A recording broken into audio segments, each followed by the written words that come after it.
Assalamualaikum warahmatullahi wabarakatuh. Selamat siang teman-teman semuanya. Kembali lagi di UA Entertainment Podcast. Di sini pada episode kali ini kita akan membahas tentang tema ke-KPI-an. Tentunya saya nggak sendirian, saya ditemani oleh narasumber kita yang luar biasa, yaitu adalah Ibu Siti Solihati sebagai dosen UIN KPI Wali Songo Semarang. Selamat siang Ibu, bagaimana kabarnya? Selamat siang, baik, alhamdulillah. Puasa ya? Nggih Bu, puasa. Masih full ya Bu? Ya. Oke, Ibu, ngomong-ngomong Ibu kan merupakan dosen senior KPI UIN Wali Songo. Tua, jangan senior. Iya, sudah tua. Di sini sudah lama ya Bu? Ya. Nah, kira-kira tuh apa saja sih Bu yang menjadi kajian prodi KPI UIN Wali Songo ini sendiri? Yang menjadi kajian tergantung ini ya, berubah sesuai dengan kurikulum yang berjalan. Oh ya. Jadi di awal itu sebenarnya KPI itu adalah nenek moyang dari jurusan semua jurusan yang ada di Fakultas Dakwah. Dulu namanya jurusannya itu PPAI, satu-satunya jurusan di Fakultas Dakwah. Kemudian ketika tahun berapa 19 berapa gitu ada jurusan KPI, kemudian ada jurusan PPA yang sekarang menjadi PPI. Nah, KPI itu fokusnya adalah ke komunikasi. Cuma kemudian perkembangan berikutnya dengan adanya setiap 5 tahun kan kita selalu ada peninjauan kurikulum gitu kan. Kemudian ada pembukaan konsentrasi. Dulu namanya konsentrasinya itu TV dakwah, penerbitan dakwah. Kemudian perkembangan berikutnya, peninjauan kurikulum berikutnya ditambah radio dakwah. Nah, itu berlaku sampai angkatan 2015.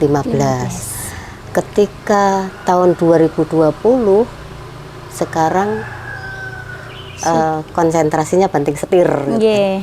Jadi konsentrasi broadcasting, kemudian PR dan jurnalistik. Nah, kalau dulu yang sebelum tahun 2020, kurikulum 2020 itu kan ada kita itu mendesain konsentrasi itu berdasarkan pada the nature of human skill, yaitu tulis dan bicara kan gitu. Nah, tulis itu diwakili oleh konsentrasi penerbitan dakwah, bicara diwakili oleh konsentrasi televisi dakwah dan radio dakwah. Cuma yang punya kelebihan yaitu isi look biasanya kita tampung di televisi dakwah. Sementara yang punya kelebihan di suara yang seksi kita tampung di radio dakwah. Nah, sekarang konsentrasi yang baru ini terus terang saya tidak begitu paham, ya tidak begitu paham sebenarnya orientasinya kemana. Ketika broadcasting itu ternyata yang dimaksudkan broadcasting itu adalah gabungan dari radio dan TV, tapi tidak ada dakwahnya loh ya, broadcasting doang gitu. Kemudian jurnalistik itu ternyata metamorfosis dari penerbitan dakwah. Padahal sebenarnya kan TV dan radio juga ada jurnalistiknya. Iya. Bingung gitu. PR pun sebenarnya juga ada jurnalistiknya. PR itu bisa kemana-mana. Iya, Bu. Nah, sejarahnya seperti itu. Makanya kalau saya sekarang ditanya, Bu, konsentrasi yang 2020 gimana? Saya tidak banyak tahu karena itu seharusnya setiap peninjauan kurikulum itu kan melalui proses workshop ya. Iya, workshop. Pada waktu itu ingat saya ikut workshop, tapi saya tidak yakin bahwa ada penamaan konsentrasi seperti itu. Kenapa? Ini pengalaman dari kemarin ketika MHU pecah dari MD. Tadi dulu kan manajemen haji itu kan konsentrasinya di MD. Kemudian dibuka menjadi prodi baru. Nah, itu bermasalah karena harus mecah mata kuliah. Nah, ini kemarin yang saya khawatirkan begitu. Ini nanti apakah tidak bermasalah kalau sekarang kan KPI itu sedang merintis untuk membuka prodi PR, iya, dan jurnalistik. Kok itu dijadikan konsentrasi itu kan ya tapi nggak apa-apa, biar nanti mereka yang ngurusin, kan saya udah pensiun nanti. Anjir, takutnya terpecah ya, Moga-moga. Oke, dari sekian prodi yang ada di KPI ini, apa saja sih Bu mata kuliah yang sudah diajarkan oleh Bu Sol selama ini kurang lebih? Kalau saya tuh eksklusif, jadi saya nggak ngerti kenapa dari dulu itu ngajarnya metodologi penelitian komunikasi gitu. Kemudian ada ketika tahun 2015 itu ada mata kuliah budaya media, itu 4 kelas yang ngajar saya semua. Dulu sebenarnya ada komunikasi lintas budaya, karena memang saya dunianya komunikasi. Dulu ilmu komunikasi, kemudian sudah muncul dosen-dosen muda, maka kita ini kemudian saya ke komunikasi lintas budaya ditambahi dengan budaya media. Dan setelah kurikulum 2020 ada ekonomi, politik, dan budaya media, peralihan dari budaya media itu. Nah itu dari dulu ya mata kuliah saya itu saja, karena nggak ada yang mau ngajar, saya nggak tahu kenapa. Dikhususkan untuk Bu Sol. Saya tidak tahu, saya udah bilang sama Pak Kajur, Pak, mau tolong ini dibagi, nggak ada yang bisa ini, kira-kira siapa ya? Belum ada. Coba kalau di Pasca saya pegang studi kritis, komunikasi dan komunikasi lintas budaya. Kadang-kadang komunikasi media massa dan globalisasi.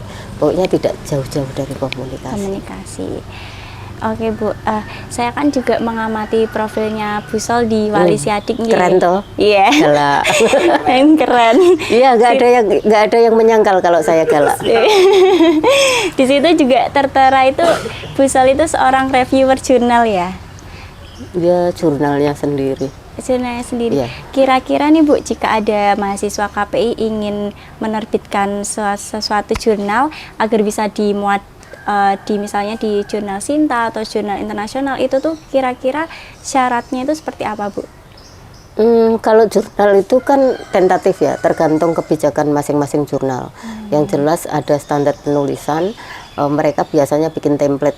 Jadi kalau di ini Islamic Communication Journal, jurnalnya KPI, jurnal prodi pertama di Fakultas Dakwah dan Komunikasi, itu dulu saya yang ini juga yang nantang Pak Widi 1. Gimana kalau ini apa namanya, kita bikin jurnal, ya pokoknya KPI siap gitu. Nah pada waktu itu karena saya termasuk yang memprovokatori jurnal itu, kemudian saya memang minta alokasi khusus untuk mahasiswa. Jadi ya setidak-tidaknya yang meraih Best Skripsi Award, kemudian bisa dialihkan ke jurnal dan bisa ditampung di jurnal. Saya dulu yang mengelola Bu Amel, saya sudah sudah pesan itu dan Bu Amel oke. Plus saya juga minta supaya ada alokasi untuk mahasiswa pasca. Jadi mereka tidak tidak seperti anak ayam yang kehilangan induk, tapi bisa ada yang menampung gitu. Nah, sementara untuk jurnal internasional itu masing-masing tergantung ininya ya, tergantung indeksnya. Kalau misalnya indeks Scopus itu pasti tuntutannya lebih tinggi, yang dikejar-kejar para calon profesor itu kan yang terindeks Scopus gitu kan. Tapi banyak juga jurnal internasional yang sebenarnya biasa-biasa saja, cuma karena pakai bahasa Inggris jadi kelihatan keren. Kelihatan wah ya. Sebenarnya tulisan-tulisan kita juga tidak kalah. Kadang saya mereview juga kayaknya pengalaman ini, tulisan-tulisan mereka juga tidak lebih bagus ketimbang tulisan anak-anak kita. Yes, patut diapresiasi di anak Win Wali Songo. Berarti jika mahasiswa itu bisa menerbitkan jurnal di Scopus tadi ya Bu, itu bisa lulus tanpa skripsi? Kalau Scopus agak ini ya, karena memang harus ada pelatihan khusus sih. Kecuali yang sudah punya ilmu laduni ya, beda ya. Beda. Karena itu memang karena itu bahasa internasional, bahasa Inggris, sehingga tidak boleh ada persoalan grammar lagi.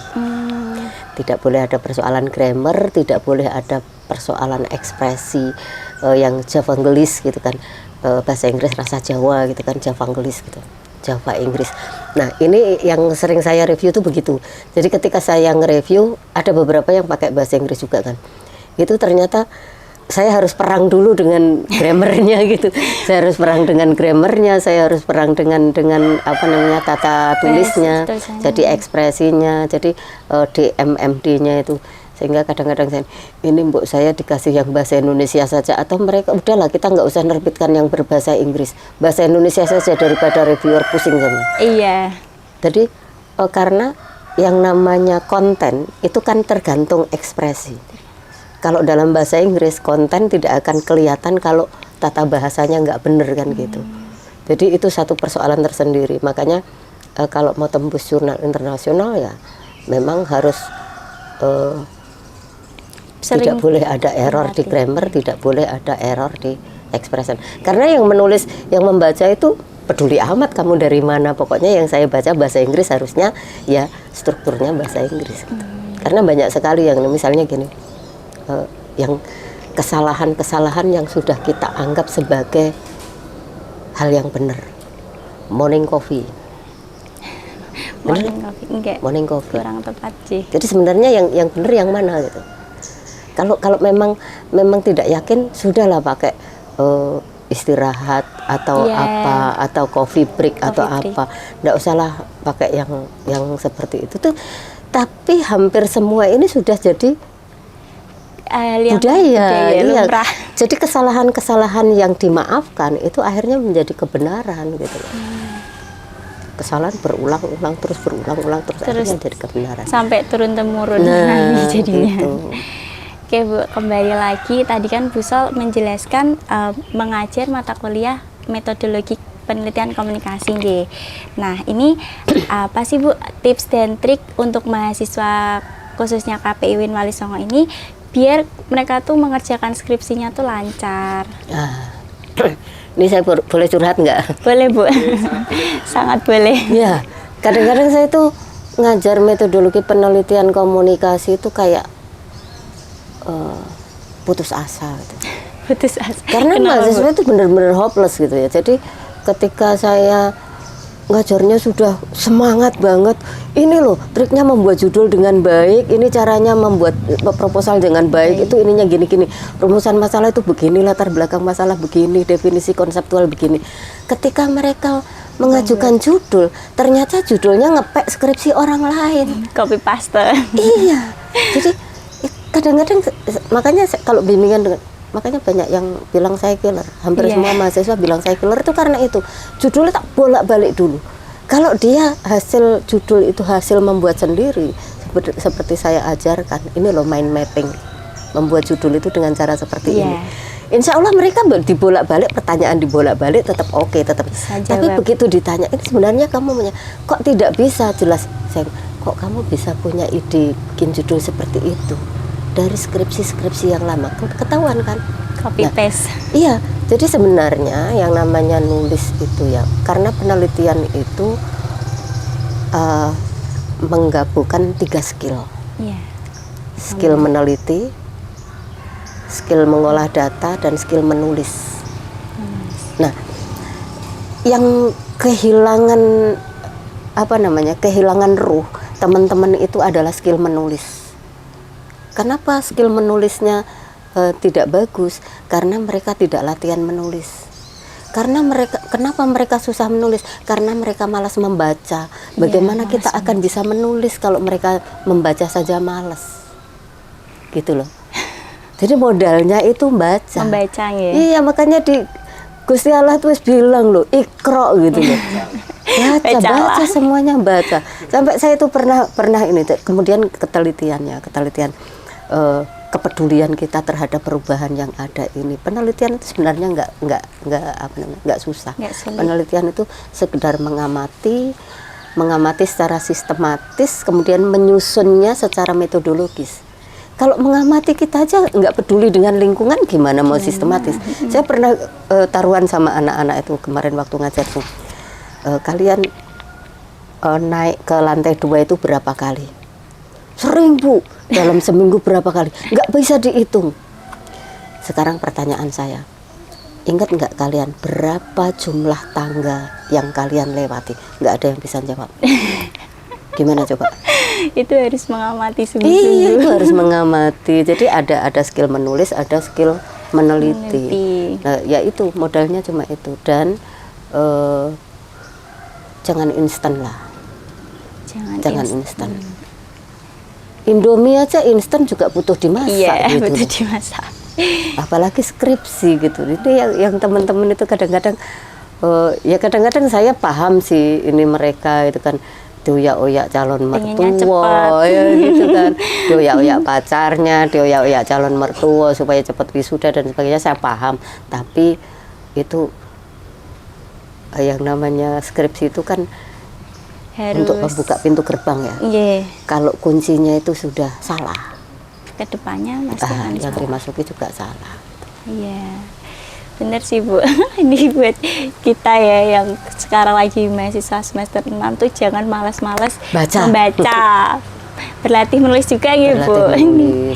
Ya kalau malas itu sebenarnya menulis diary ya, buku harian itu sebenarnya good practice.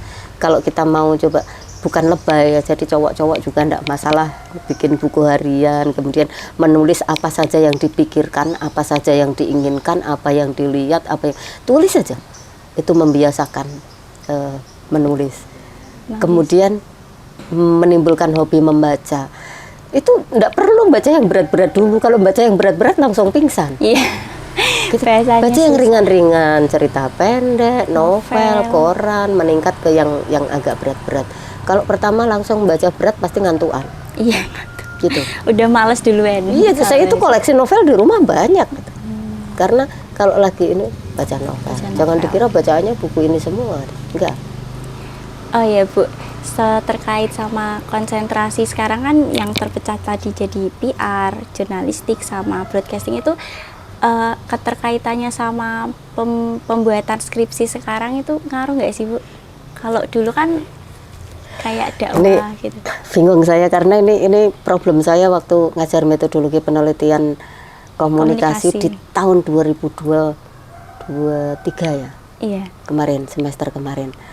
Itu shock saya. Dua-dua ya? Kita mungkin yang pertama ya. Shock, bener-bener saya shock. Karena apa? Karena metodologi penelitian komunikasi itu kan lingkupnya kan luas ya, lingkupnya luas. Nah, ketika kita sudah dikonsentrasikan seperti itu, maka kita juga harus menyesuaikan, gitu kan. Jadi kalau kemarin tuh masih di radio dakwah, penerbitan dakwah, televisi dakwah, itu masih enak gitu loh. Jadi meskipun RPS-nya sama, itu nggak masalah, karena pendekatan-pendekatan itu masih sama, ini. Nah, kemudian ketika konsentrasi dirubah dan bodohnya saya tidak tahu. Saya tahu itu ketika saya masuk kelas. Bodohnya saya tidak tahu. Saya karena tidak membaca atau apa, tapi sepertinya tidak ada share-sharean tentang itu. Ketika dirubah itu kan bingung saya. Ini metodologi penelitian mau saya bawa kemana gitu. Kalau ya enaknya sih ke PR semua gitu, jadi bisa. Nah, tapi kan kasihan yang jurnalistik sama broadcast kalau begitu caranya, karena begitu objek penelitian beda, itu metodologinya juga beda. Ini tidak segampang metodologi penelitian sosial lainnya, karena kita bermain-main dengan objek penelitian gitu. Jadi ya kemarin ya shock aja saya. Terus kemudian saya ngomong dengan teman, dengan Pak Najan, ini enaknya gimana? Ya udah kan tugasmu kan metodologi penelitian komunikasi, ajari aja metodologi penelitian komunikasi gitu. Tapi kalau mikir-mikir kadang-kadang kayaknya sih ilmu tentang metodologi penelitian komunikasi itu juga nggak dipakai-pakai amat sama teman-teman gitu ya, kayaknya mending gitu aja. Seadanya. Terakhir ya Bu, Ya. closing statement dari Bu Sol itu untuk mahasiswa KPI itu gimana Bu? Closing statement, ya teman-teman mahasiswa, anak-anakku semua, teman-teman diskusiku tercinta, pokoknya mulai dari sekarang mulailah membaca, belum terlambat karena yang namanya skill membaca menulis itu tidak hanya bermanfaat untuk penulisan skripsi, tapi bermanfaat untuk semua urusan ke depan, termasuk ketika mau lamar pacarnya gitu kan. Itu kan perlu skill itu juga, mau lamar kerjaan juga perlu skill itu. Jadi melakukan segala sesuatu itu terplanning ya Bu, Ya, kalau ditulis harusnya. dulu. Jangan suka yang instan lah. Semua itu butuh proses. Yang pakai proses saja belum tentu sukses, apalagi yang instan. Gitu. Dengerin tuh teman-teman. Oke, mungkin itu aja ya Ibu. Terima kasih sudah mau meluangkan waktunya. Kembali kasih. Jangan lupa teman-teman saksikan episode-episode podcast YOE Entertainment selanjutnya. Terima kasih untuk teman-teman yang sudah menonton. Wassalamualaikum warahmatullahi wabarakatuh. See you. Waalaikumsalam warahmatullahi wabarakatuh.